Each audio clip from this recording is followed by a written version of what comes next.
This sode would not be possible without the support of our listeners, patrons, and sponsors. If you'd like to learn more about supporting the 3-Bit Gamer Show, check us out on Patreon at patreon.com/3BG. And a huge thanks goes out to our boss-level patrons, Christopher and Patrick. You guys, do we really need to record this late? What are you talking about? We're recording at our normal time. Yeah, JD, it's 8:30. We always record at 8:30. No.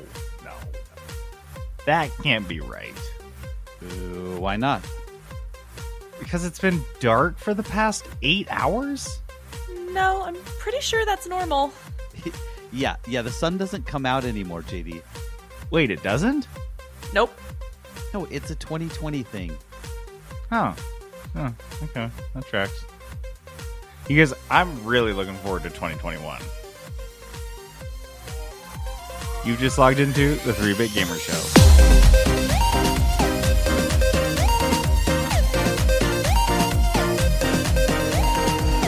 Welcome to the 3-Bit Gamer Show. I'm JD. This is Peterson. And I'm Dani. And I got 2 cans of caffeine in front of me because I'm just tired all the time. Yep. Yeah. Same. And I don't even know if I have a reason today.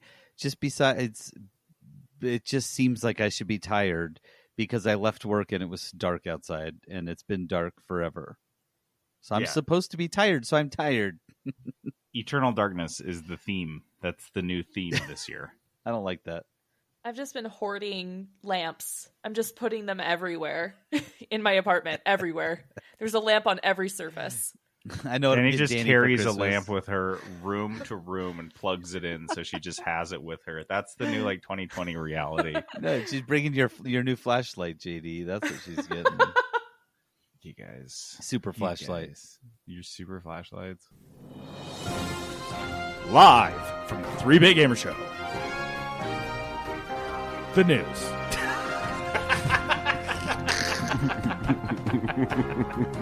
All right, our news this week is brought to us, as with all weeks, by Crave Cookies. Crave! And Peterson, you are the one that's friggin' out. So I will let you... Oh my god, there's 3. I only stopped at the 1, so you'll have to do the other 2. But listen, Crave Cookie... okay, so it's like 12:30 at night. I go lay down in bed, and I pull up Facebook on my phone because I had a notification. And the first thing on my Facebook page is a post from Crave Cookies. And I was like, oh, cool. What's the new cookie? And I got so hungry, you guys. It's called the Grinch. It's a, let me see if I get this right. It is a chocolate-based cookie, chocolate cookie with a green mint cream cheese frosting. Mint cream cheese frosting. With some kind of drizzle on the top and crumbled Oreos. And I don't know, guys. I love chocolate mint baked goods. And I am in. I am seriously like, okay, what do I need to go down to Salt Lake for? Because I got to get this cookie. I want it so bad. All Christmas long, all I want is chocolate and mint. They also have this stuffed red velvet cake, which is red velvet dough, stuffed with sweet cream cheese filling. Just basic. And then the Cadbury Crave, which is an oatmeal dough stuffed with Cadbury Christmas eggs. Guys, Trent is a monster. Trent is out of control. You get down to Crave Cookies right now before the cops drag him out of there in cuffs. CraveCookies.com. They're on DoorDash. You can get them delivered, and you can also go through their drive-through. Okay, so our news this week, we've got some good ones. This is a not really news piece, but this is an opinion piece in Tom's Guide, and the title is PS5 and Xbox Series X stock shortages have killed the console war. The thesis of this article is that just because there aren't, his whole thing is he's like a little bitter, and he keeps saying over and over again, the console war, or this next generation of consoles isn't even started yet. Because if everyone can't get one, it doesn't count. And I'm like, basically then the 20 series GPU cards never ever existed. By that metric, a lot of things like that didn't exist. But never existed. I mean, I kind of get what he's saying, that I don't think we've seen, maybe there weren't shortages this bad in previous console releases, but I feel like they were always pretty bad. This one like seems right worse launch. than normal because it feels like no one can get one for the holidays. I felt like before I always knew somebody who was getting one or something That's like fair. that. But this time I feel like everyone I know has been like, you know what? I'm not even trying. Granted, I don't think there's a lot of like need to get one. We've talked about that before. So like maybe people just aren't as antsy, but there are people who want it, right? They want these because they're paying $800,000-$900,000 for them. It's a lot of money. I can't even imagine. But yeah, people are spending that much money on just to get the new console from scalpers. So I guess yeah, the console wars don't exist because you get what you get. Speaking of, Peterson, do this last story you added, because that's a perfect segue. You get what you get. So you get what you get. You get what you fucking deserve. So Spending some $900 from a scalper on eBay. Some guy in Utah, so this is a local genius, bought a PS5. Local genius man buys PlayStation 5 on eBay. Instead gets a PlayStation box with piece of a concrete blocking it. First of all, this is 100% this guy's fault. You can't even blame the seller at this point, because this guy bought a PS5 for like $850 on eBay from a person who had a 0 user score or feedback score. That's like, come on, eBay 101. Look, dude, he's just trying to help the guy out. He's trying to help him get his store off the ground by being his first dollar on the wall. Peterson, you'll deprive him of the American dream just because he has a 0% user score and his username has 8 different numbers in it? Come on. The English description in it's really broken. Yeah. And he's like, this seems legit, and I do want a PS5, so I'm just going to go for it. No one else is even bidding on this. Idiots. Idiots. They PS5. don't even know what I've got here. PS now stands for Paving Stone. Ooh. Paving Stone 5. Clever. That's what he got. To be fair, to be honest, I've been sitting here trying to think of something. Oh, I had nothing, nice. and you just came off with that right off the top of your head. I was like, stone. What's something with stone? Bravo. Got it. Nailed it. I like that. Paving Stone 5. Get- Okay, so because we love talking on behalf of our sponsors, and you guys know that we're sponsored by Xbox Game Pass and are contractually obligated to bring it up once a week. This month there's a bunch of new games that are coming out on Game Pass. Is that now? What? I don't know if these are out yet. But this is something that, like, I gotta say, and Peterson, I hope I don't lose our sponsorship.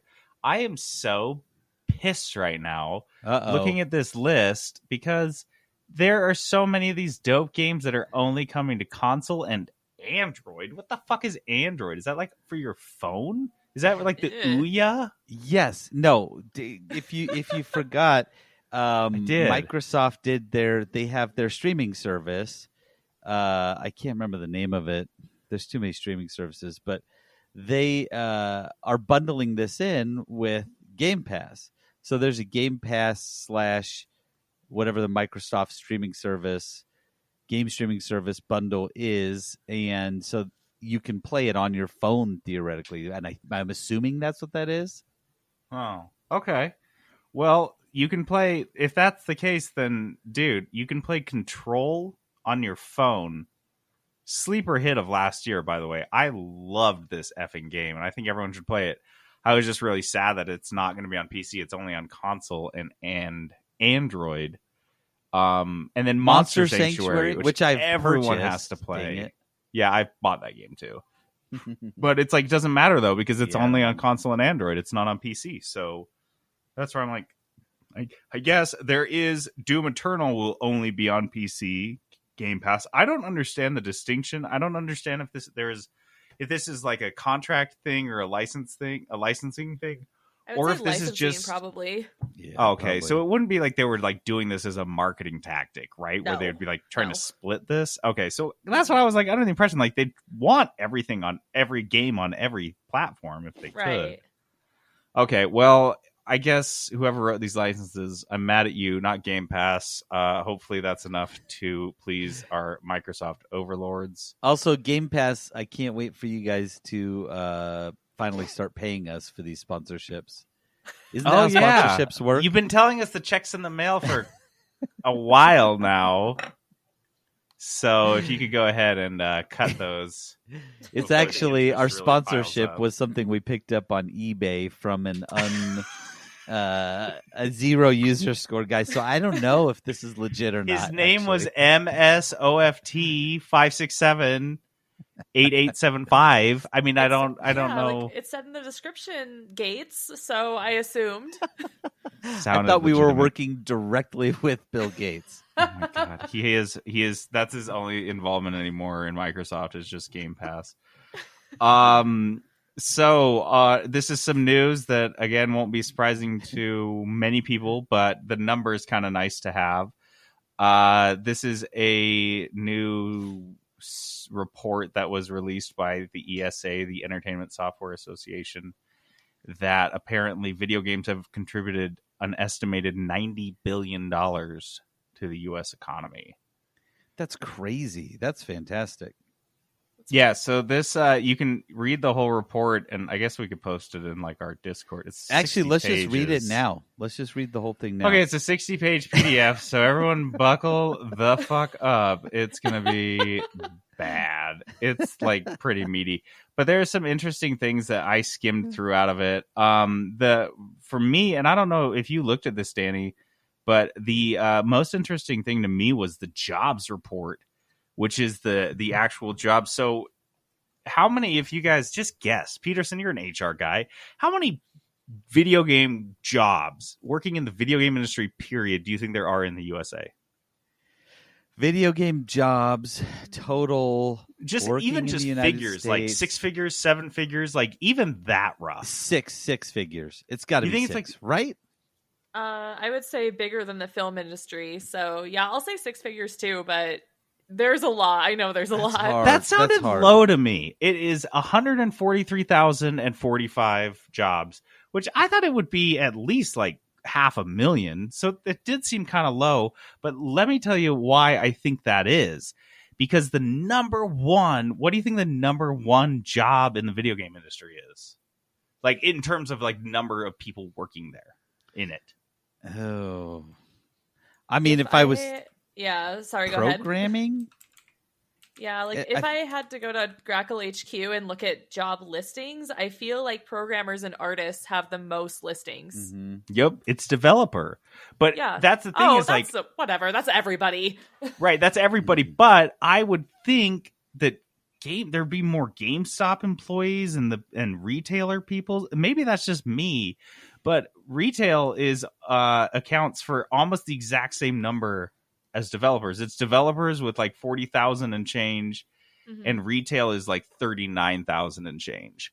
Huh. So it's really, really close. But you know what? I bet it wasn't 39K 5 years ago, 10 years ago. No, when it's there were a growing all billion the game time. stores, and well, I think it's shrinking. I think this is just brick and mortar. Since Oh, the GameStop, retail is shrinking. GameStop Yeah, so closed, I think that's what all their that's what I stores. think is happening. Is I think, and they have this little chart where it's there are all these different squares, and the two squares that are developer and retail, brick and mortar, are about the same size. But I bet the brick and mortar was like the majority of this square at one point, because that was like, I don't know. Big. I felt like there were fewer developers, so it's just kind of. I thought that was this was crazy breakdown. And those types of numbers were pre-COVID. Pre dancing for your hours on the internet on TikTok. Yeah, that's fair. I'm very surprised looking at this how small Publisher is. Isn't that interesting? Yeah. Yeah, the breakdown of industries and like the number of people employed in the industries was really strange. If you guys want to just like dive into these numbers, the other cool thing that was interesting was they broke down the states, the number the each state contributes. So California, for example, accounts of that $90 billion, California accounts for 51 billion. Washington accounts for 11.6 billion. If you guys are wondering, Washington is where Microsoft is headquartered. Microsoft, Valve is there. Bungie. Oh yeah, There's a bunch. Nintendo's headquarters in the U.S. is there. Oh shit! So yeah, I guess it is a pretty decent hub. Texas, with a surprising 4, is next with 4 billion. I guess Austin's a big developing hub. I honestly thought that Florida would be up there, but Florida is 5th after. I'm sorry, I thought New York would be up there. New York is after Florida. Yeah, which is kind of weird that Florida contributes 2.7 billion to the game industry. I don't know where. So Florida is kind of up there because it has a lot of very like well-renowned art programs and schools that feed into the game industry. Oh, that makes sense. Mm-hmm. Huh. So if you guys want to see this, I mean, we can post it on our Discord. I guess I'll just post it on our Discord right now. It's like I said, it's huge and it's meaty, but it's mostly just like charts and data. That's just kind of like interesting stuff to look at. So yeah, it's that's kind of my take. Is you guys actually should read this because there's like a lot of really random stuff that you'll be like, oh wow. And the ESA is doing like a really cool job. As I mean, this is what they've always wanted to do, or kind of professed that this is their role in the industry. And I think they have been doing this for a couple of years, but I've never seen a report that's like this in depth. I think it's really neat. Okay, so another report on some scientific findings or some scientific studies. Apparently an argument on Twitter, as with all of these things, led to a scientific study, I guess. Because everything starts as an argument on Twitter. Scientific studies come from a Twitter debate. About this is an article in the Guardian, and it says that there's a gaping hole in our knowledge. The scientists studying why gamers invert their controls. So this is all about, if you guys have been in the gaming industry for even 1 minute, you know there are very, very strong opinions about inverting controls. That is, if you pull down on a joystick, does your character's camera move up or does it move down? Some people prefer it one way, some people prefer it the other way, but if there's one thing everyone can agree on, it's that the other person is wrong. And that's what they have studied or are looking to study. There's they're using neuroimaging to understand human visual perception, this is like the basis of their study. I think it's interesting because they've never studied something like this. They've never like tried to figure out why this is, why some people prefer it one way or the other. And it's like connected to like how you view things, connected to like your hands. Mm-hmm. So, I mean, I think there's they talk about it in the article that there's a lot of potential scientific knowledge that could be gleaned from this far outside of just video game controls. What do you guys do? Do you guys invert it or just regular? I think I leave it regular. I never have to change it. Yeah, like I don't think that I've ever had to change it, but I do remember on developing Dive Star Path that we had to do inverted controls because half our playtesters were getting mad at us. Really? Yeah. I remember that. I'm doing it in my head right now, and I definitely am regular. I'm thinking like a first-person shooter. Like, it's up to go up, down to go down. Mm-hmm. Like a human being. That's so weird. My theory was, and I know this doesn't hold up to anything, any sort of scrutiny, but like, do you remember playing old school, like flying games?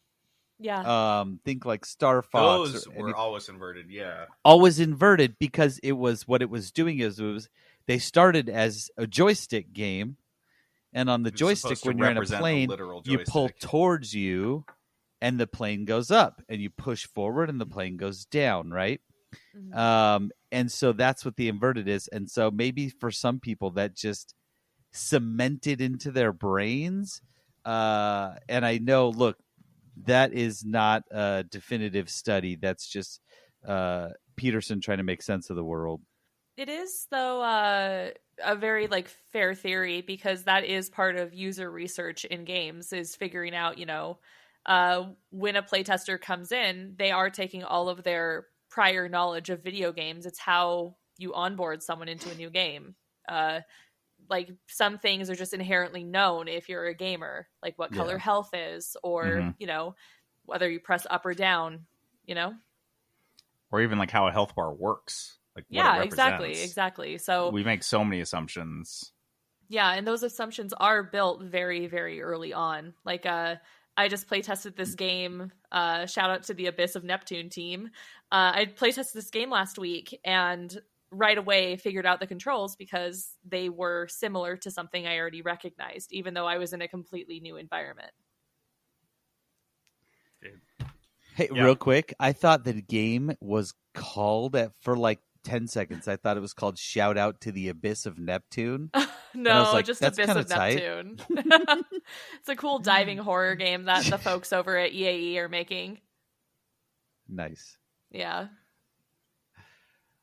Peterson, why don't you do this last one? Yeah, so guys, RTX 3090, another hot item that you'll never be able to buy in your whole life. Part of the reason is there's a Chinese warehouse in China that had RTX 3090 GPUs in it.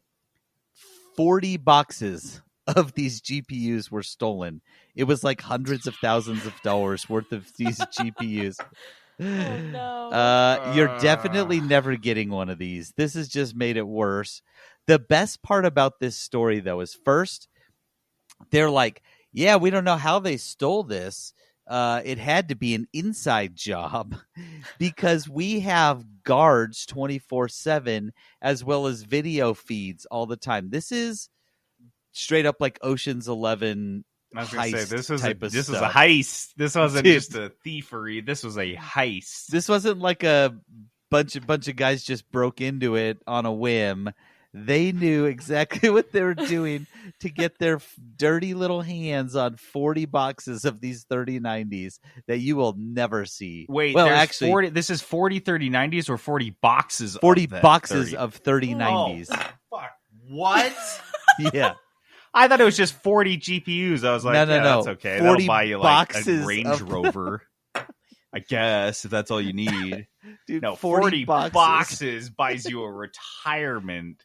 Dude, isn't that amazing? God. They and you know what? Knowing these guys, they're going to sell those same 40 boxes worth of RTX 3090s like 20 or 30 times. Yeah. They're going to send out mostly concrete. You'll be lucky if you get the one that actually has one in there. Get the concrete. Yeah, dude. They have 40 boxes. That still doesn't mean they're going to send them all out when they sell them to you. You stupid shits. It says local police are offering $15,000 for information on the theft. Guys, that's how much one of these is going to cost you. I was just going to say, that's like a quarter of a box, man. They could just pay those people off. No, legit though, that's so they sell for, I think, what, $2,000 each or something like that? Yeah, so like you just like enough that you could hand them with one hand to somebody to that's pay not that enough. off. Guys, yeah. That's not enough. No, you're going to need to grease palms a lot greasier than that if you want your millions of dollars worth of graphics cards back. Also, how do you get out of there with 40 boxes? That's like in those heist movies where they're like, they're stealing bars of gold and they've just got like bag after bag. And they're just waltzing out looking so so cool. Much 40 boxes? Guys, they needed like a big truck for this. They needed this is definitely a heist. I really want to know how it I want to see the movie of how it happened. This is something I wouldn't want to steal. I would love to steal gold. You can like bury it, whatever you want. You can just treat it like crap. It'll still be there. It's gonna go bury a box of 3090s. But what are you gonna do with these, dude? Like your whole garage is now empty. You pulled your cars both out, and you have filled the garage to bursting. 40 of these things? Are you kidding me? That is so much product to move. Yeah. Lunacy. Oh, man. All right, let's move on. Something nutritious, outrageously delicious. Kudos are yours, I'm yours. All right, kudos is our shout out segment. And I'm just going to start it off right away because I got a kudos. Nice. This is for our Utah listeners only. I'm so sorry to anyone else. Please don't visit our state or any other state for that matter. Just stay home stay for the house. rest until the sun starts coming out again. So I don't know. When is that? Next century? I don't know. Just stay home. But if you're in the Salt Lake Valley, you've got to go check out. This is in West Valley. It's right off 215. Donut Boy. This is Jenna. Dude, I don't know my how she nickname found in it. high school. Yeah, me too. It's the weirdest thing. This is It's a Donut Boy. Oh, it's Donut Boy. Everyone watch out. Hold your jelly. The fuck does that mean? Hold your jelly?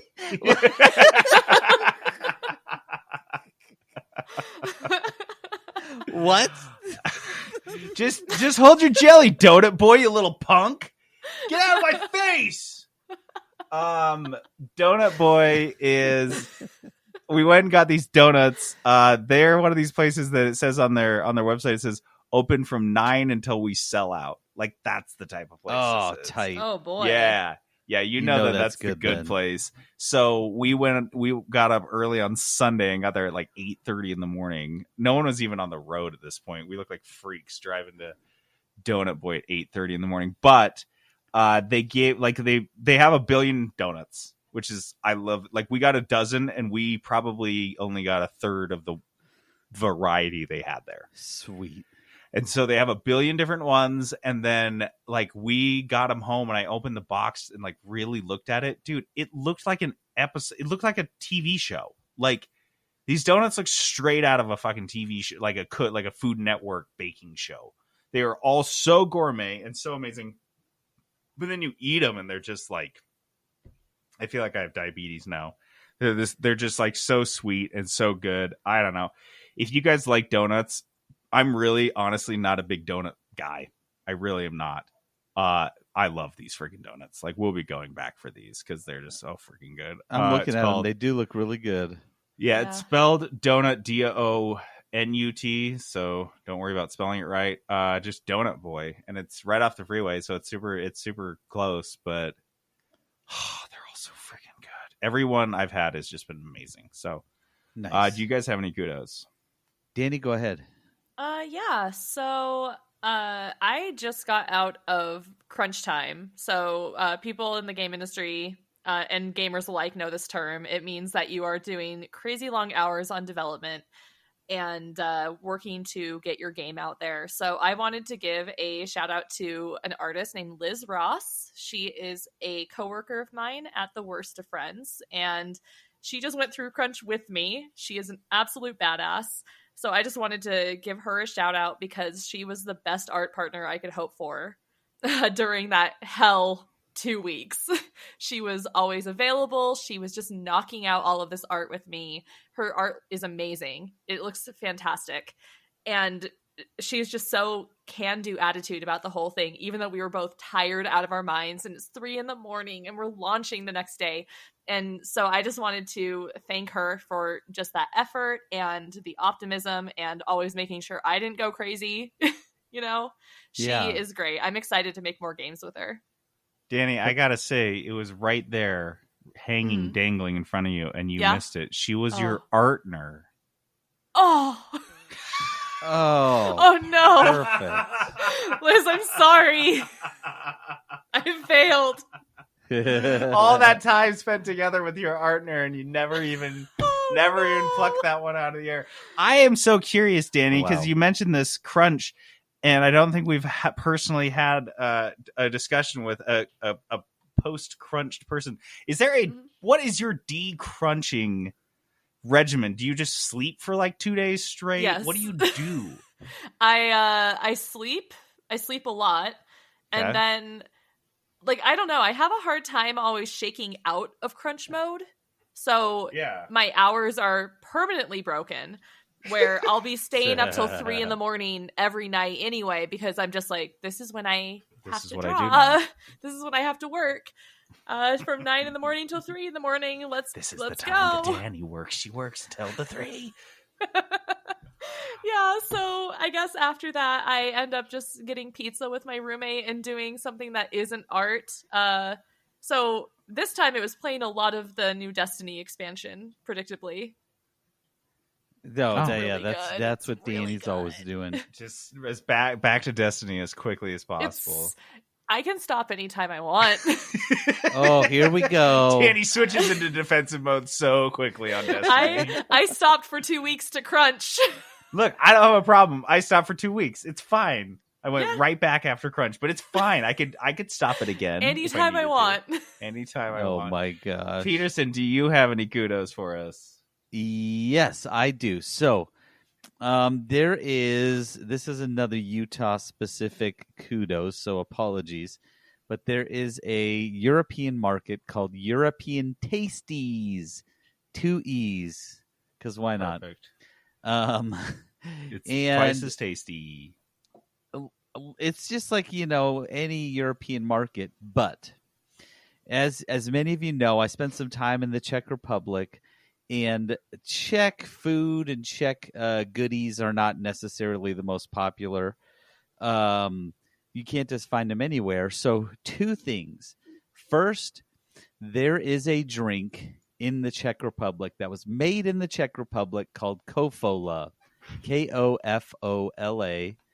It is it's a soda, and in fact, I believe they made it during communism to combat Coca-Cola because they didn't want American drinks to come in. And it is, I tried to look up what the flavor is. A lot of people say it tastes like black licorice. I don't think so, but it is a brewed soda.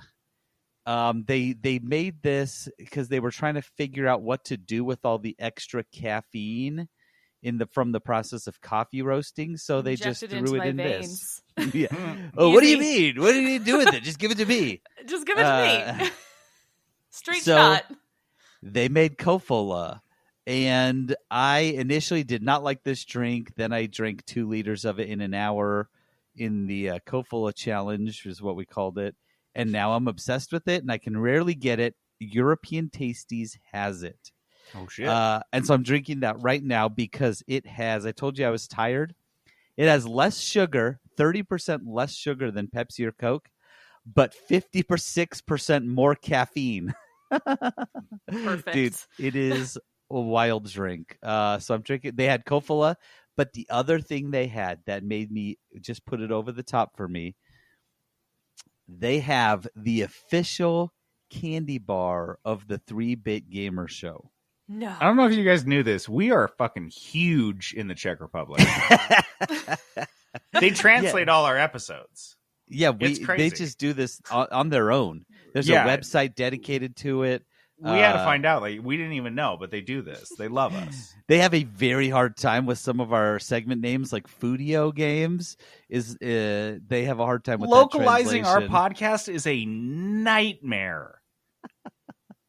But they do have a guy. They have a guy that does my laugh in like an Eastern European accent. It is excellent. All the outro music is very Eastern European communist. But it's the national Russian national anthem. No matter what, it always is the exact same fucking thing. Yeah, but no, the guys, they have for legit. There's a candy bar from the Czech Republic called 3-Bit, and it was my favorite one, and it was my favorite candy bar, and they have it. My wife brought me home some, and she's like, "Oh, I bought these for you because I thought I remembered that you had liked them." She did the same thing I did.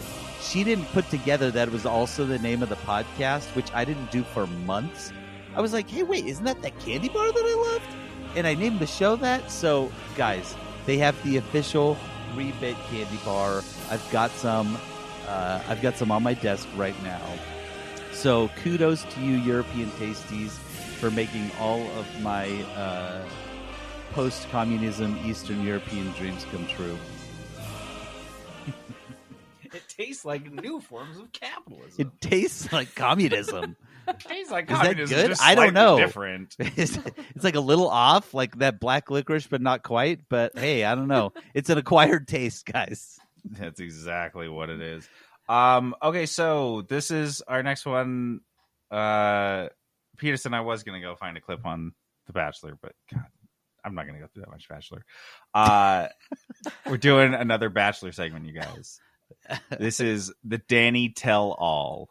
Ooh. Yeah, and because each Dani, season before the finale of The Bachelor, they do a men tell all or women tell all or whatever. Mm-hmm. This is that. They bring on the all the men or all the women from the show, and it is the biggest bitch fest. Like, you guys have no idea. It's like they sit in one of my 3 favorite rows, episodes. and at one point, like sometimes it's like one-on-one, like one shithead, like the villain from the season goes on and like they interview him or whatever.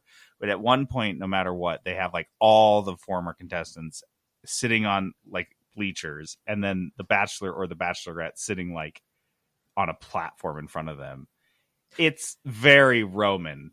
It is fantastic. Sometimes there's like one guy in the front of the row of the bleachers, and he's like yelling. He's turned around halfway with because his ass is still on the seat, but he's turned around yelling at someone behind him, and he's like, "You want me to come up there and fight you?" And the other goes, "I'll fight you." And the other guy's like, "What are you yelling about? You went home on the 3rd night." And he's like, "Oh, who are you? No one even knows who you are." And they all, It is, like I said, very Roman. It's fantastic. So, Dani, this is exactly what we're going to be putting you through here today, because exactly you like just that. finished production on your game, Yuligans. Dani, if you guys, we talked about it last week. We gave her kudos, but we're going to talk more about it. Dani's latest game she made with her studio, The Worst of Friends. I love that name. Yuligans. It's on Steam, and we are just going to pick your brain. We're going to sit up on our stand and just yell down at you while you defend yourself. Or are you going to yell at each other? It that's will get later. Mixed. Yeah. Okay. Okay. Don't worry. All right. Don't worry. I'll find a way to turn you two against each other. Peterson, do you want to kick it off? Do you or do you want me to? Yeah, go for it.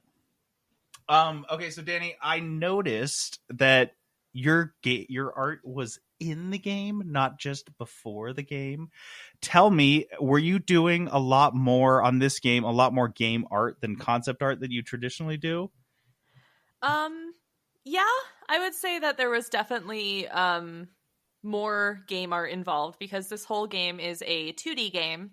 Therefore, it would not be cool if we just left it all up to one artist or the other. We had a very short development time on this game. It was about 6 months, give or take. But Liz, who I mentioned earlier in the sode, she and I actually split a lot of our duties. So she handled some concept art, I handled some concept art, but overall we spent most of our time in production. So do you still prefer doing concept art over doing game art then? Honestly, I would say I've moved more towards game art just in general, depending on the title. That just kind of comes with working on an indie game that has such a small art team. Right now, The Worst of Friends is 10 full-time developers, and Liz and I are the art team. We also have a tech artist who helps us out and is an awesome animator. He didn't do any animations on this game, though. We have him on our other project, which I cannot talk about yet, unfortunately. But it's the Harry Potter game. It's No. the Harry Potter. Last time you couldn't talk about it, it was the Harry Potter game. Keep this from us. We find out it's the Harry Potter game. I swear to God. It's the Simpsons game that JD's been dying for, isn't it? Simpsons Harry Potter. No, if I find out that Dani's been working on a Simpsons game in secret for years, we will never speak again. We will never speak again. Unforgivable. I have a question. So it looks like this is the first game that The Worst of Friends has made. And I've always been curious, what comes first, like the chicken or the egg? Did you guys have an idea? Did a group of people have an idea for a game and decide to put together a studio? Or was there a studio like, hey, we want to start a game studio. Okay, what do we want to make? It was definitely that second one. So our studio came together back in May. We formed completely in quarantine. We have not seen each other. Oh my gosh. Since a quarantine. Yeah. I missed I don't another know what's one. going on with me. Oh, JD is on fire right now. yeah, but yep. Wow, can I come back from that? Danny's just like taking a deep breath. Shit. I'm gonna send some emails. I do. We formed the studio in quarantine, and we had like a big long meeting about what games we wanted to make. And Yuligans actually came from a writing project that our writer had been working on, and was almost done with it when we formed up. We were working on a bigger game at the time, and we are going back to it now. Once again, dangling the Simpsons game in front of you. Yeah, Simpsons, Harry Potter. Much bigger and yellower game. Wink, wink. A lot of shorts eating. You get it. Mm-hmm. El Barto is involved. But he basically finished the script and pitched it to us as a studio, and we decided we wanted to go for it. Since we are completely an independent studio, we do not have a publisher or like any sort of outside influences from a bigger studio or a publishing house. This was also a way for us to get a product out within this year so that we could secure some funding and secure some eyes on our brand and on our studio as we move forward into the bigger one. So how did you guys decide on so you've got like the script, or I guess the concept of the game, the guy had been writing something.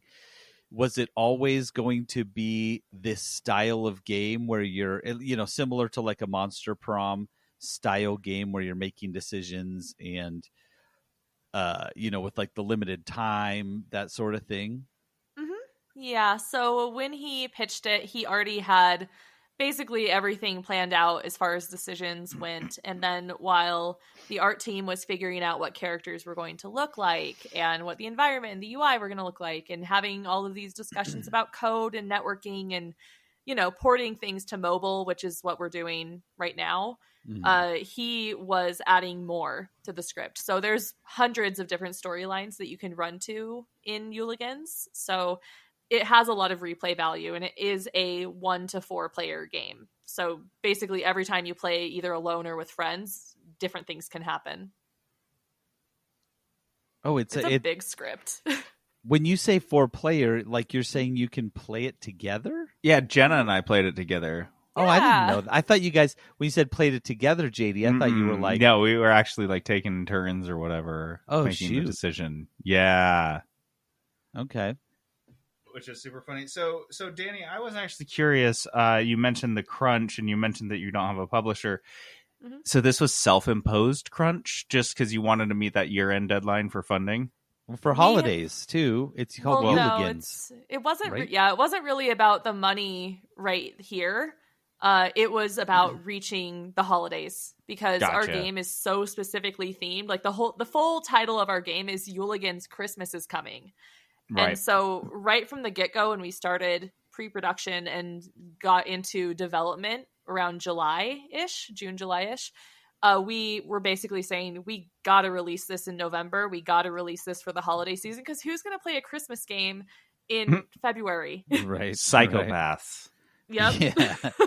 Trent, that's who. The people that are still going to Disney World right now. Those are the same do people. Not remind me. So Dani, I have a question for anyone out there who might be like art minded and be like, well, I like drawing, I like art, but how do I translate? Like, how does that even look? What does that even look like in a video game like development life cycle? So can you talk a little bit about like where you come in? It sounds like you're very early, because you're doing the concept art and then you're doing the game art. So you're involved basically the entire time.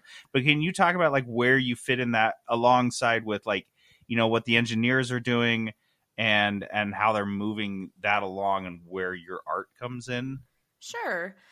So right at the beginning, we have our first production meetings, which is the writer and the producer kind of coming in and going, okay, here's the kind of game we're making. And we're going to break this down into sprints, which are about 2-week periods of working before we meet up again and say, here's what I'm working on. Here's what I have done. Here is where I'm maybe having trouble and need some help from somebody else or from a different department. And then we go establish new goals and we keep going. So this is just a basic kind of way that tech companies work. So almost every game studio does it like this. But after we do pre-production, which is where Liz and I are handling, what are the characters going to look like? What are our color palettes? What do we want the game to feel like?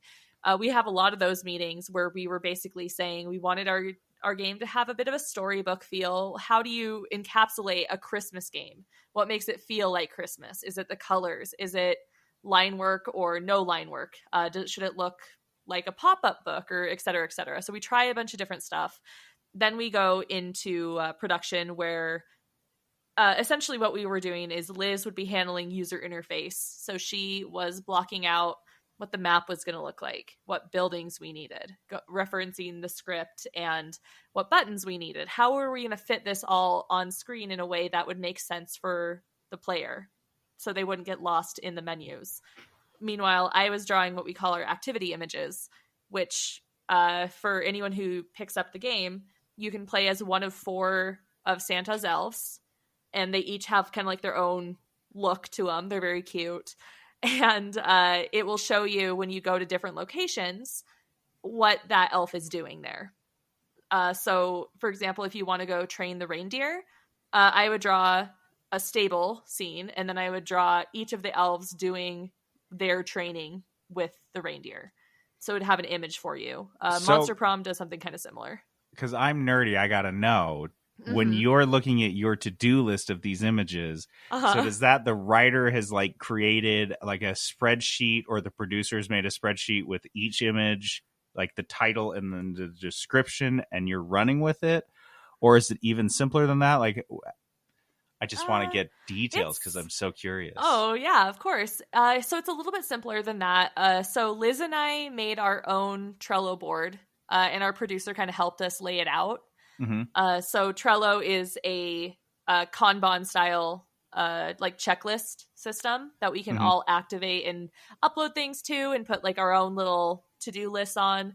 So our final Trello list was our activity board, which was all of these different images. So we had every activity that you could do in the game and every variant written down. So when you think about it, if I'm going to I can go to a location and do one of 2 things, and then each elf can do those things. So that's 8 images per location, and then do that for every location in the game. So it was a very long checklist.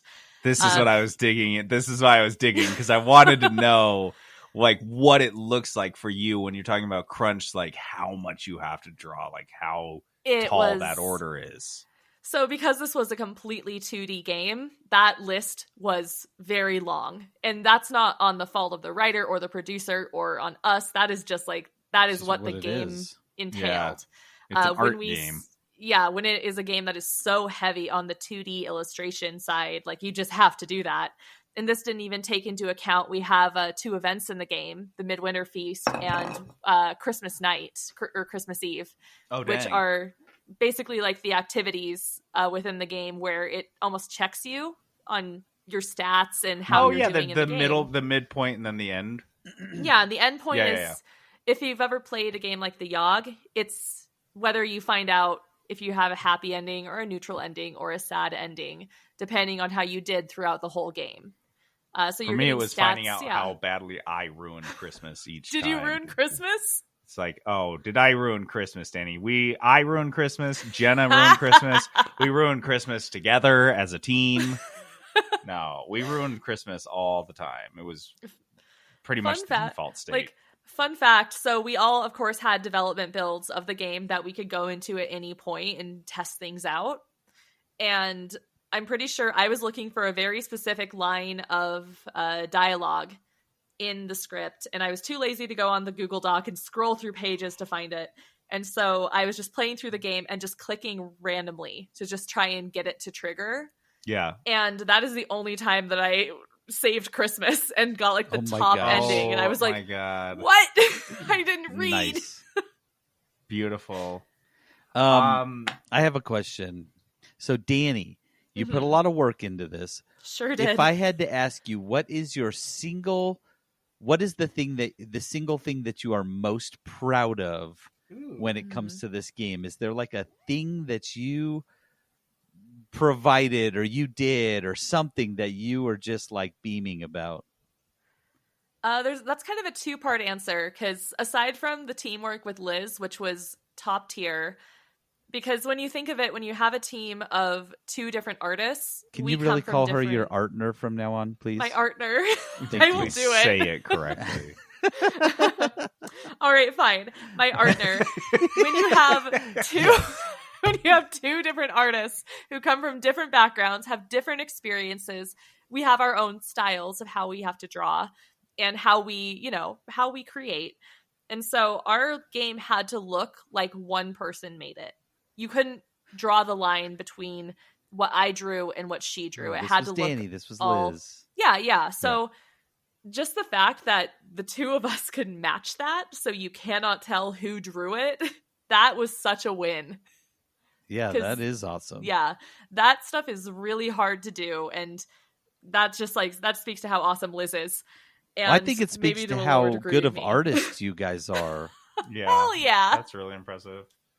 Yeah, but as far as an individual thing, we, on the final Christmas Eve image, when people get there, if they pick up the game, which I would love them to do, you have to choose from, I believe, 8 different things you can do to try and help Christmas.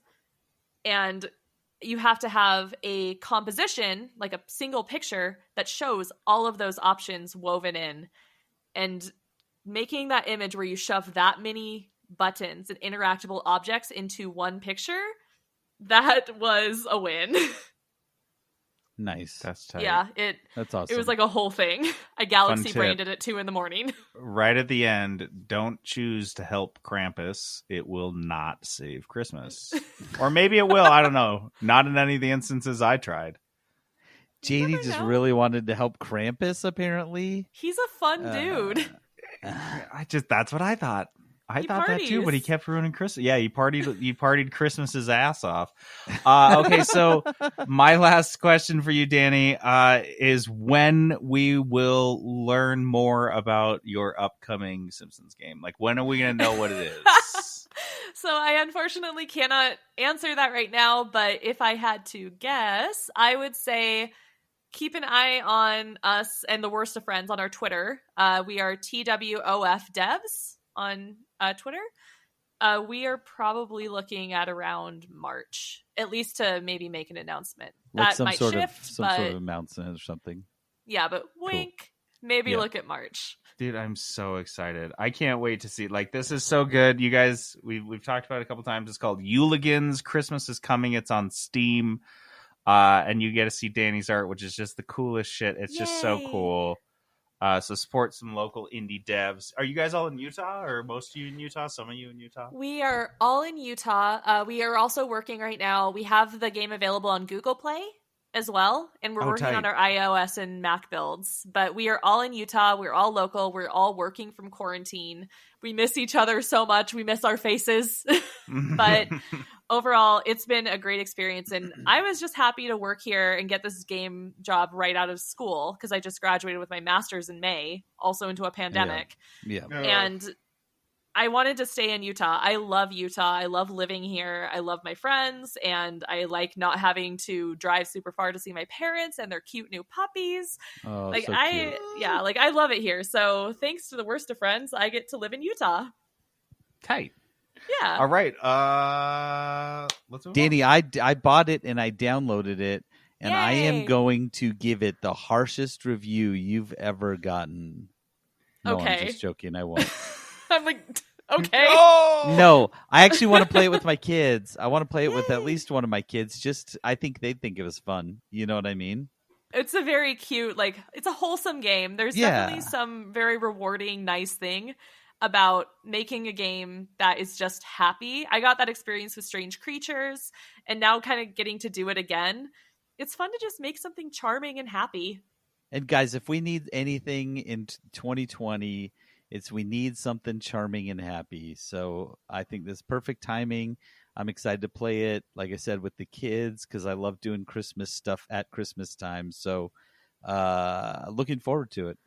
Thanks. Oh, and also a note is that we do have remote play as an option on the Steam build. So if you cannot get together with your loved ones this holiday season, which I know is the case for my family split across the United States and all over the world, really, you can play it with your friends still. They don't all have to be in the same place. Awesome.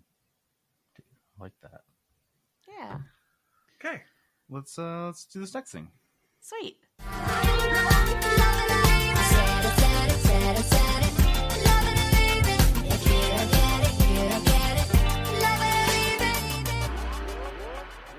All right, Love It or Leave It is our segment where we go back and forth and talk about things that we like and things that we don't like about a certain aspect of video games. And this week, because we thought it was very appropriate, we're going to do Love It, Leave It indie games. And so here's the thing. One of the reasons why we wanted to do indie games for this is we always talk about how much we love indie games. And how they were without fault or and flaw. we never really talk about some of the downsides, right? The negatives of indie games. So, I wanted to make sure we did that. But also, I just wanted to play the Love It, Leave It music, which we haven't played since the first time, I think, JD. No, we've done it a couple times, but I get how you're itching for more of that song Kylie Montag or Heidi Montag or whoever the hell this is. The song got stuck in my head the other day, and that I texted JD. I was like, we need to do Love It, Leave It. And he's like, all right. That's why we're doing this. And then I've had that song stuck in my head since you texted me that. So thank you. And you all have it stuck in your head now because you just listened to it. You're all welcome, and feel free to go listen to the episode in which we play that song 13 times anytime you want. Okay, so I will kick it off, and I'll kick it off hard mode because this was actually really hard for me to come up with things that I think like are exclusively applied to indie games and things that I dislike about them. So here's one that I think is kind of good is I was thinking about Monster Hunter. And this is the same thing that's going on with Grounded. I know Grounded's not an indie game, but it's a similar thing where I played the game right when it came out, Monster Sanctuary, right when it came out. I just absolutely loved it and played it all the way through, got to the end. But they have been adding monsters to that game and adding areas and adding so much shit that I am like, do I go back or do I is need it to just play it again? Well, that's the thing is like the first time, like after like it had been 1 month, I look at it, it's like we added one monster. And I'm like, well, I'm not going to go get back in for one monster. Like that's weird. Just like log in, catch a monster, do a couple old battles I've done before and log out. Like, no. But then they're like, oh, we added a battle. And I was like, well, but they're doing this like slow drip of content and it's like not enough to bring me back in, but it's enough that it's like eventually adds up and it's too intimidating. And now I don't know that I'll ever boot Monster Sanctuary again because it might feel like a wholly different game. I don't know if my team's going to be the same. So I just feel like these indie games, a lot of the time they release in like an early state and you love it. And then you play it and the longer like you are without it, the less you want to play it. Mm-hmm. No, that's fair. I feel like I've been there with lots of these because they always feel like they're in early access or, something like that. And yeah, so you'll play it and then they release 1.0 and you're like, I mean, I beat it forever ago. I fell in love with you and then you changed a lot and we haven't talked in a while. Now you're totally different. Yeah. That's what happened. And I know this is necessarily not indie, but that's what happened with us with Fortnite. We played a ton of Fortnite and now it's just not even that at all. And even the Save the World was different when we were playing that. So yeah, I get that. Who has a good love it? I think I kind of have a little combo.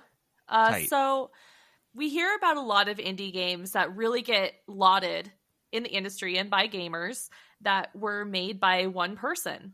And that is very badass. It's cool that a single developer is able to spend 5 years or more on this little indie game that's their little gem, and it is innovative.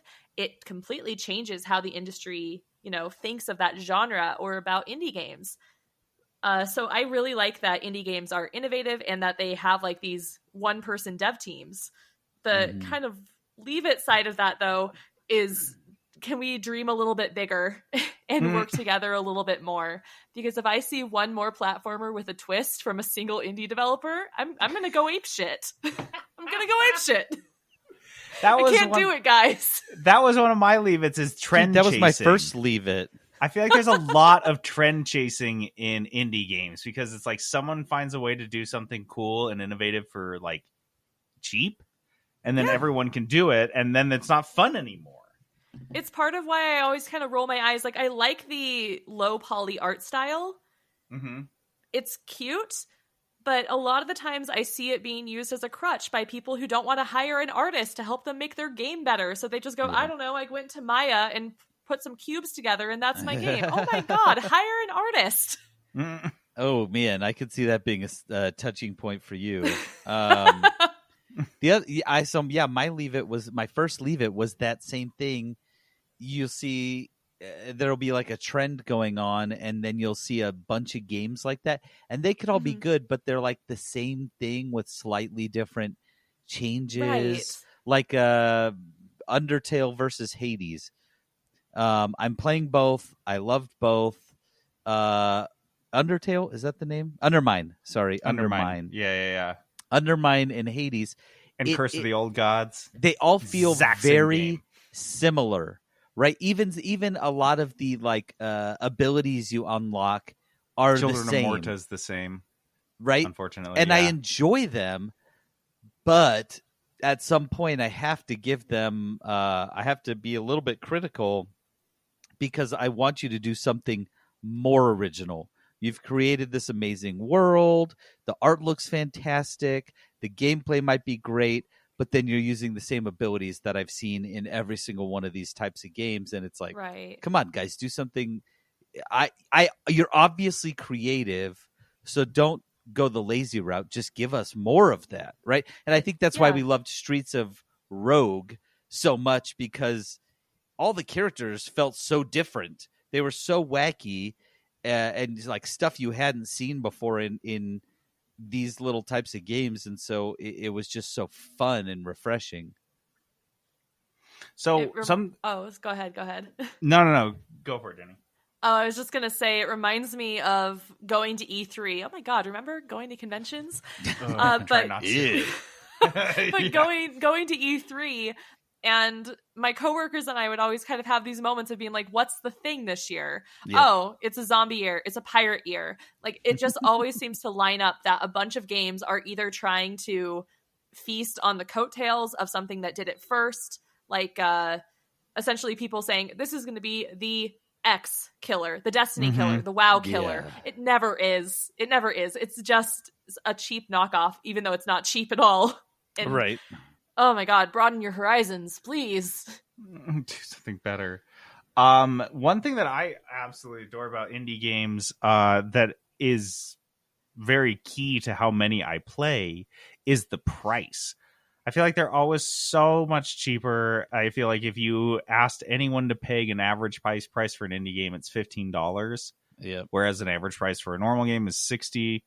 And you get a lot of value out of that. Like, I was looking at Steam just today, and my number one game is playtime is FTL, which is an indie game from 2012 that I paid like $5. Yeah, you picked up for like $5, I think, or maybe it was less. I think it was like it might have been less for like $2 or $3 or something. Yeah, because it was so old, and there's so many games like this that I play that are like old and or even newer ones can be kind of cheap, and you just get a lot out of it. I never feel like I regret spending $5 on a game I play for 5 to 10 hours. Like, and that's great because then I can play a lot more games and see. And I that's been my new addiction lately, is just playing a ton of different games. And so indie games absolutely serve that. So that's one of my biggest loves, is I just get to try more. And if they suck, I'm out. I didn't invest $60. There's no buyer's remorse. Yes, no buyer's remorse in indie games. That's the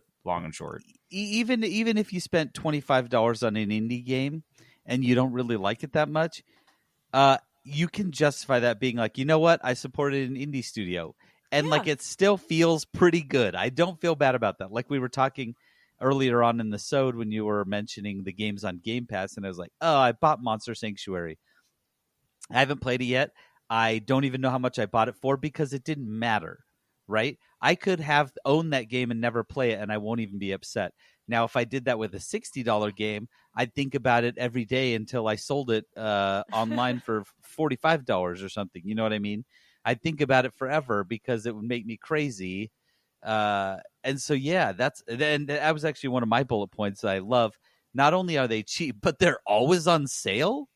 Yes. Because like Dani mentioned, you want to get your name out there. You want to get your studio out there because you're probably working on another project. And so, hey, a good way to do that is to put your game on sale once that initial burst has kind of passed. Put it on sale. You get another little burst. You get a bunch of new fans, that sort of thing. So you can always find an indie game on sale, and yeah, the value is always there. Even if you bought it for $10, $15, if you play it for a couple hours, the value is always there. I feel like a lot of indie games also have a ton more value in story. That's not to say that the stories and narratives that you get in AAA games are not phenomenal. I mean, Last of Us and everything like that. But I think about indie games that I've played, and those stories have stuck with me for years, right? Yeah. And they just, you go back to them and you just think like, wow, that really had a lot of impact on me. I was just playing Little Misfortune, which is just a delightful little indie game. And the ending of that, I played it weeks ago. I still think about it because it was so good. Yep. It's the same for me. And I've mentioned this so many times, it's so dumb, but the impact that the first time I played Doki Doki Literature Club had. Oh, a classic. Oh, yeah. Like it just, wow, it hit me and I couldn't stop thinking about it for days, right? And that's great. That's good writing. And that's obviously the good stories come from not being washed out by a corporation, which is what happens. Market right? tested to death. Yeah. Yeah, because if you put something, maybe too many people are offended by it, or people don't appreciate that message, or all of a sudden you've built a controversy, and when your audience is automatically in the millions, like with AAA games, Yep. you can't afford to do that. You can't afford to alienate. So the story often gets sacrificed because you don't want that to be the killer of your game. You need people to buy it. But indies, I mean, that's the thing. They can do whatever they want, right? They can take risks. Yep.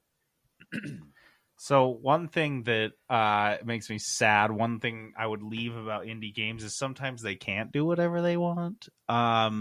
Sometimes the limitations of their size of their studio or their resources makes it so like things or game features that would be really awesome or really improve the game are just literally impossible.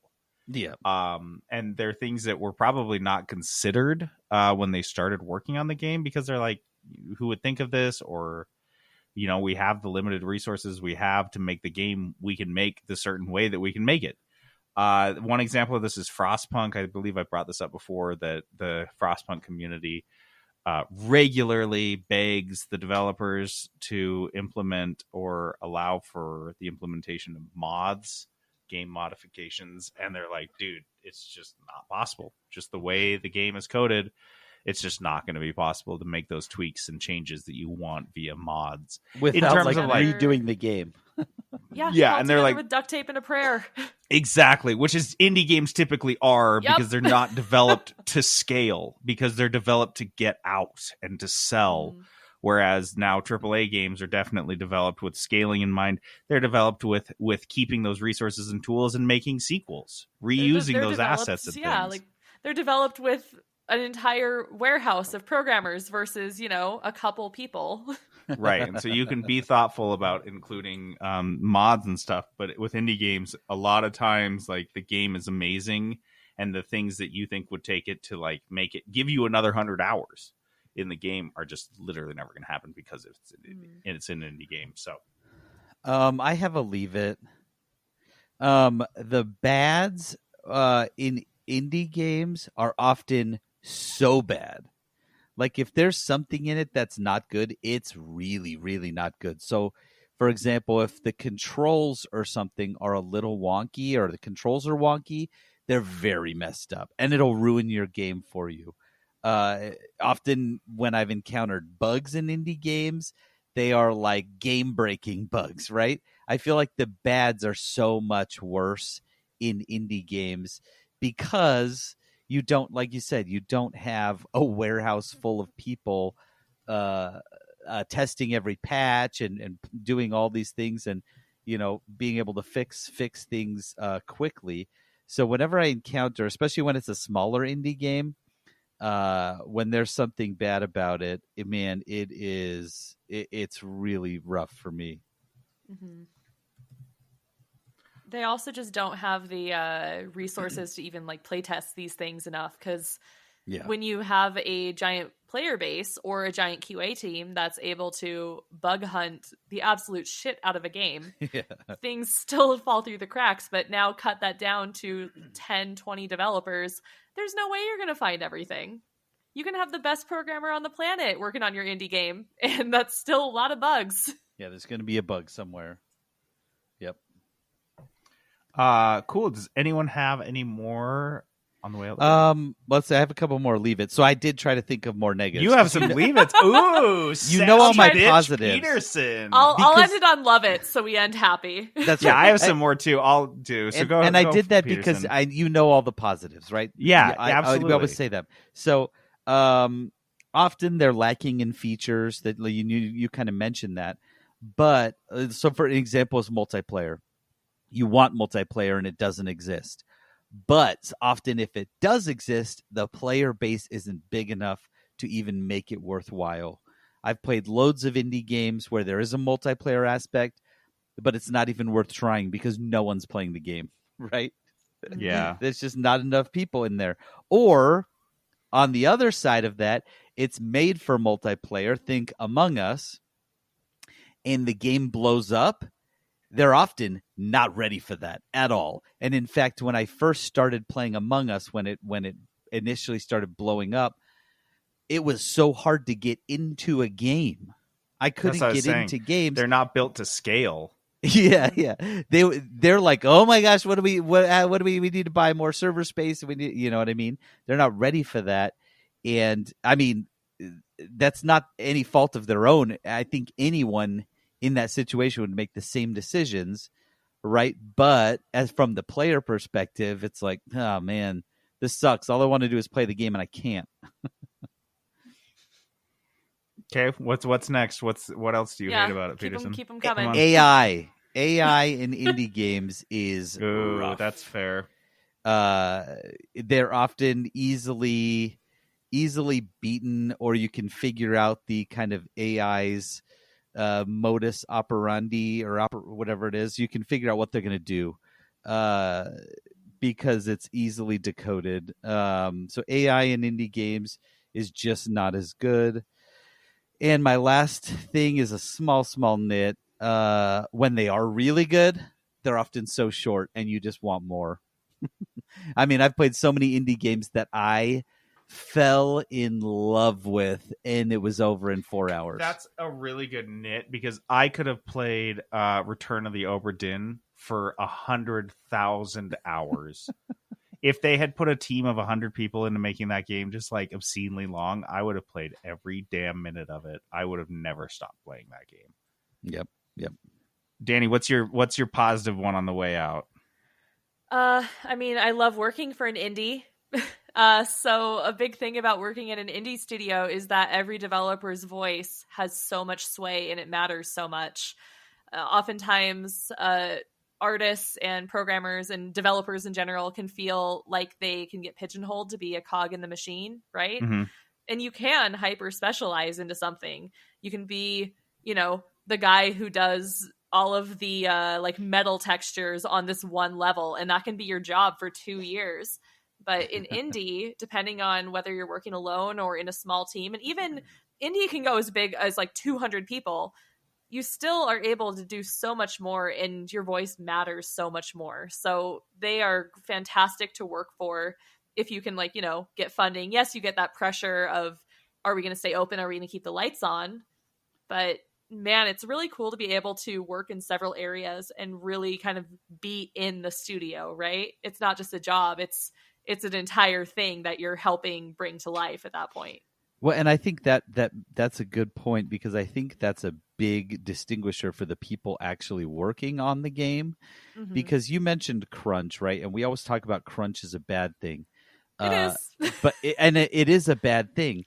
But when I imagine, right? I imagine when you feel invested in the outcome of the game, it's an easier pill to swallow that you have to do some crunch until 3 a.m. than if you're sitting at a studio and you're socially pressured to crunch and your boss is like, you got to stay, and you don't love what you're doing because your impact is so little comparatively to it's got to be, when you're at a AAA studio, it probably feels more like a job than when you're in an indie studio. It feels like a project that you have emotional ties to, right? You want it to do well. Yeah, you really get to leave your mark on the game. I like something like, if you have met me in person, I have tattoos of every game I've shipped, because every one of those games that I've worked on has been an indie, and I have loved every single one of them. And they still mean a lot to me. I still go back to Dive Star Path and Strange Creatures and check on how they're doing. And I'm still so proud of them, because I put, a year, 2 years of my life into making it what it is. Like, those characters mean things to me still. I mean, one of my dogs is named Rosie because of Strange Creatures. Like, it just means more. You're telling me you wouldn't get a Call of Duty Black Ops 2 Part 3 tattoo? No. Danny. Come on, you gotta care about the We need to talk about your engagement with the studio, Dani, during your annual performance review now. Okay, then let's move on. Support indie games, yay! Okay, our last segment. We just wanted to get all nice and festive. I think everyone's had an experience at one time or another with a video game that hit really hard around Christmas. I got down this line of thinking because I was wondering, like, I was asking Peterson, like, what is your hierarchy of Christmas movies? Like, what movie do you watch first to kick off the season? What movie do you watch on Christmas Eve? What's your Christmas Day movie? Are there certain movies you have to watch on certain days? Do you just go through them in a big pile? Is there any order? And then I got to thinking, like, I bet there's a lot of video games, not necessarily that you're going to play every year at this time, but that you definitely think of. I'll kick it off because I have a billion, but I'll just say one that I always think of is Metroid Fusion. Metroid Fusion, wow. I asked for Christmas. It was one of those times, when you had gifts you'd ask your parents for, and you're like, it was a throwaway. You're like, there's no way they will buy me a Game Boy Advance and my favorite game that I want so bad. I don't even know where they'll find it. But you're putting it on the list just in case. Yeah. And they got me this. I mean, Santa got me this. And I was like, what? No effing way. So I was over the moon that I'd even received this gift.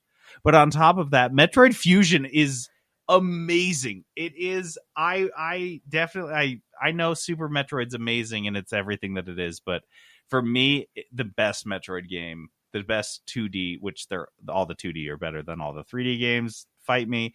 But the best Metroid game is Metroid Fusion. I thought I got so many hours out of that. And that's how I spent that whole Christmas vacation, was just glued to my brand new Advance, playing Metroid Fusion so much, going all through the story, being scared shitless by like the evil Samus. Like, dude, it just feels like Christmas to me, because that's what my whole break was between Christmas and New Year's, was just grinding on Fusion. It was dope.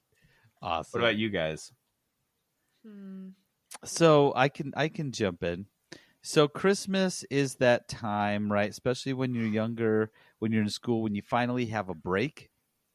Now don't go to school at all. You don't have homework, and so you're just kind of at home chilling. It's cold outside, so you're doing lots of stuff at home. So my brother and I, my older brother, we used to play games together. Now we we never had like a console for real, like ever, but we played games on our computer. And so on the computer, there was not a lot of good like games we could play together. But one game that we always played together, and during Christmas time, we'd play so much, probably just because we had more time to just kill, we would play Worms. Which one?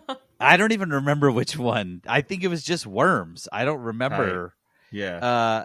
I think it was just OG Worms.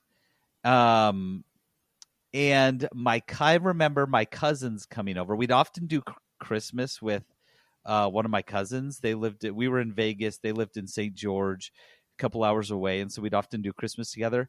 I remember them coming over, and we spent like 2 full days doing Worms tournaments and keeping scores and just like keeping track of so Worms much lends itself stuff. to this. It was so good, and I remember it was cold outside. I remember the tree right behind us. We're all in our pajamas huddled around the one computer, and you can just kind of take turns, right? Which is the beauty of Worms. Taking turns playing Worms for hours and hours and hours, naming your characters, getting like attached to them, and yes. Oh man, what a great game for a kid in the 90s to just sit down and play for hours. I think I got one. 1992, Sonic the Hedgehog 2. Wow. Nice.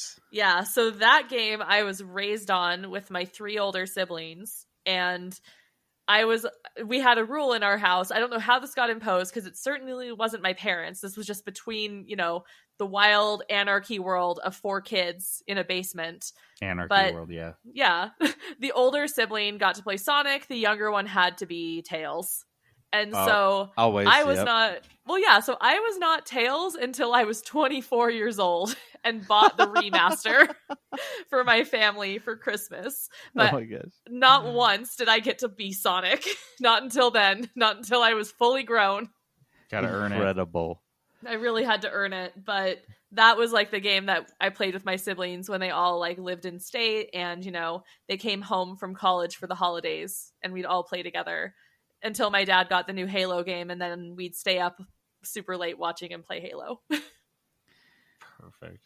I have one other Christmas memory, and I know you probably have another one, JD, so I'm going to jump in and do mine real quick. Yeah. So my brother and I, we used to play these computer games together, and we were really into like the point and click adventure type of games. Because, that's what we grew up on. We grew up on King's Quest and Space Quest and all those things, all the Sierra games. And then we played a game called Return to Zork, which was the first in the Zork series that was like actually that wasn't a text-based game. And so we played Return to Zork. The next one was Zork Nemesis. And we would play these together. This was like our thing. We would sit down, and only one person could control, right? But you'd sit there and like try to figure it out together. Be like, oh, try this. And like the person who wasn't controlling was really trying to problem solve, because that's what these games were, puzzle games, right? And so we both asked for this game, and we kind of had to coordinate our game asks, because we knew my mom didn't love video games, so we knew we weren't going to get a ton of video games. And so we'd coordinate, but we got Zork Grand Inquisitor. It was, I think, the last Zork game they made. And I remember we were so excited because we'd already played the other 2. And I remember Christmas morning getting this thing out. And first off, it was like, okay, before we're even done, pop it into the computer and start downloading. because we got to get this bad boy downloaded, all 5 discs or whatever. Oh man! And I remember Christmas morning, me and Tommy just sitting there, again in our jammies, drinking our whatever sodas we'd gotten for Christmas, just eating junk food and playing Zork Grand Inquisitor. And we wanted to beat it before we had to go back to school, which did not happen. It took us way longer than that. But yeah, that is one of those games that I always have that memory whenever I think of the Zork games, specifically that one. I remember very little from the actual game itself because it wasn't the best of the Zork titles, but I remember sitting there being so excited, just playing on Christmas morning, playing Zork Grand Inquisitor. Dude, that's dope. Was that the one that you had like an object that you were supposed to like the plant you were supposed to like dig up instead of cut down? That was Return to Zork. Yeah. Return to Zork. Very beginning, like thing number 2 that you did is there was a plant you were supposed to get, and if you had a knife, and so we would just cut the plant and you'd have it, and then it would die at some point. You were supposed to dig it up. So like the roots and all, so it survived for when you needed it, like 30 hours later. And you'd have to go back and restart the game over. Dude, so punishing. That's how you get double the replay value right at the beginning. Man, they probably thought that right like 10 minutes before they shipped the game. So clever. I have so most of mine are games that like I got for Christmas, and whenever I got a game for Christmas, which was certainly wasn't every year, but when I did, I felt like it just absorbed me. I've talked about Pokemon Blue before, how I got that at Christmas, but for whatever reason, the only part of that game that sticks with me as a Christmas memory is the part between Mount Moon and Misty. So I don't know. I just remember playing that on Christmas morning, which is so weird because obviously I would have had to play the entire first part of the game up until that point to get there. But I only remember Mount Moon to Misty because maybe it was the challenging part. Maybe it was like difficult or grindy. It was probably the grindy part of going through the cave. Yep. But that sticks with me. And then I got Guitar Hero 3 one year with the controllers and spent an entire Christmas vacation just playing Guitar Hero until like my fingers bled. That's a classic Christmas game. You'll get it Right? for Christmas, and then the family's playing Guitar Hero with the peripheral and everything. Like it's just it's just quintessential Christmas. And then the last one was Gears of War, oddly enough. I remember I had a Christmas or two. So festive. I don't know. I just was playing it a ton with my buddy Jeff. Like we just played the campaign over and over again, just because I don't know. It was just fun, and that's what we did. It's cold outside. You want to play it again? Let's do it again. Let's fire up the chainsaws and go grind through another level. So those are all mine. Does anyone have any more festive Christmas games that give you holiday memories? If not, I think that's it. Wait, I have Dani, one, do you have one? but let's hear it. It's from this like recent year, even though Christmas hasn't happened. Dani, is it Yuligans? Dani? No, it's not Yuligans, but yes, Yuligans. I always think about Christmas when I play Yuligans. I'm always thinking about it. You know, it's a countdown to Christmas. It's how it works. But during crunch time, my amazing friends took shifts in our Discord server playing through the Yakuza games. And I can't remember if it's Yakuza 0 or Kiwami. I think it's Yakuza 0. It takes place like in the winter time, and there are Christmas trees everywhere around as you are. It's a Christmas game. Beating up Yakuza. Yeah. It still counts. Yeah, I just remember seeing them and being like, if we're counting Die Hard, Christmas. we count Yakuza. That works. Exactly. Same theory. Yakuza. Again, very festive. Very So positive festive. message. I love it. Okay, well, that's it. We don't have a Dice of Destiny update, and we're going into some Blursty stuff, so we might get a review from Trent. We might not. But if not, we'll see Dice in the new year. We've got Blursty stuff coming up the rest of the month, not next week, but the next week. So keep your eyes peeled for that. Peterson, am I forgetting anything? Feels so strange not to close out with dice. I know. Maybe just play the clip right here for everyone's sake, right here. You're all welcome. See, we now still they're did expecting Dice of Destiny. Dice of Destiny, and they're not getting it. I'm not playing it, JD. Get You're gonna used sound to like it. the biggest 2021's idiot coming right up. there. It's going to be much worse. 2020 was a trailer for 2021, people. Oh God! What? Why would you say that? Why would you say curse that? it? We all know it. Just don't talk about it. Okay, guys, that is it for us. To play us out, we have the music from Yuligans. So festive. You're gonna Danny, love it. this isn't like copyrighted Christmas music, and yet it manages to be so festive and Christmassy. It's I don't know. so Christmassy. JD, how good would it be if we got the only cease and desist we got was from Yuligans? We take music off the internet every week to play before I would the be episode. honored. I would be honored. I just kind of It would be my favorite thing that has ever happened. Yeah, I'd send Danny a message like, so what's up with this, dog? It's like, Just yeah, go you to our can't use producer that. and be like, Jacob. Jacob! No, she's Jacob. gonna go and be like, Jacob, they're using this music. Don't let them. You need to get the lawyers involved. We're going to get rich off of them. These guys are sponsored by Microsoft. Это не та музыка.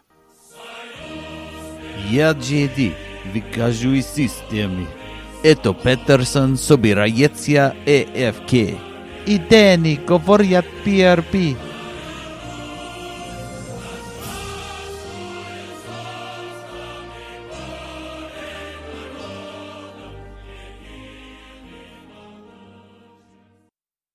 Петерсон производство.